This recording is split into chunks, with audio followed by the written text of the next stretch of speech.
was not like that at all.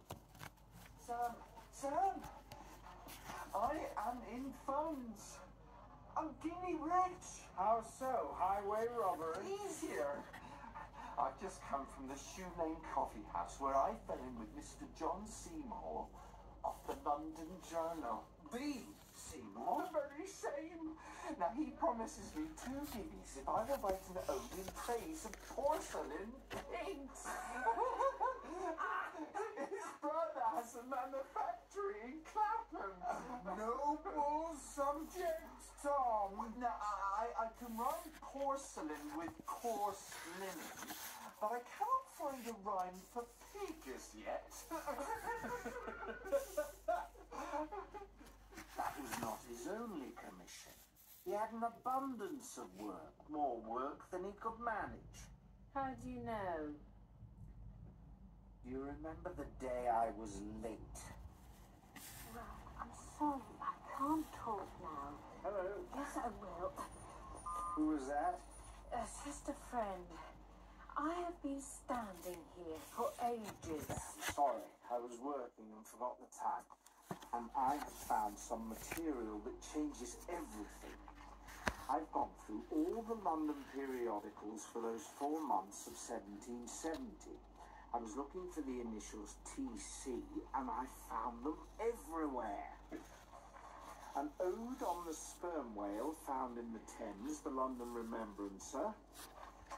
Elegy on the Negro slave girl left for dead under London Bridge, the Annual Register. A consideration of the latest news from the Americas, a satire, the Gentleman's Journal. On the child born with 2 heads, the Town and Country magazine. Huh? I said I've been here for ages. All you ever think of is your work. That's the most important thing. What? Did I hear you say that? Ruth. I should just walk away. I should just leave you here. And go to Ralph. And why not? Because he's not a scholar. I've just proved that Chatterton was not poor at all.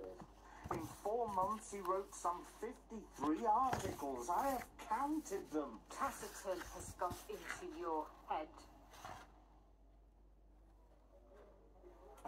The poverty of authors, Sam, is a common observation, but not always a true one. No author can be poor who understands the arts of booksellers. Without this knowledge, the greatest genius might starve, and with it, the greatest dunce may live in splendour. This knowledge I am pretty well dipped into. Now, let me see. Do you follow these calculations, Samuel? Lost by Alderman Phillips's death in promised work, the sum of £1.11 and 6pence. Will gain in elegies lamenting Phillips's death the sum of 2 guineas. Will gain in satires celebrating Phillips's death the sum of 3 guineas. He's a poor author who cannot write on both sides of a question. Total gain would be the sum of 5 guineas. So, deducting his promise of work, I'm glad he is dead by the sum of £3.13 and 6pence. A high price for him to pay. So you see, Ruth, he was not unhappy. He was not frustrated by his life in London. Let me see that painting again. Look. There are scraps of paper scattered over the floor. He must have torn up his manuscript in a fit of despair. Perfectly reasonable conjecture. What would be more obvious than in an act of mad dismay, he tried to get rid of the work that had caused him nothing but unhappiness? It does happen. But that was not the way it happened. There was a biographer, you see, who interviewed Chatterton's surviving friends and relatives some years later. He came upon Chatterton's nephew, Edmund, who had shared a room with the poet in Shoreditch.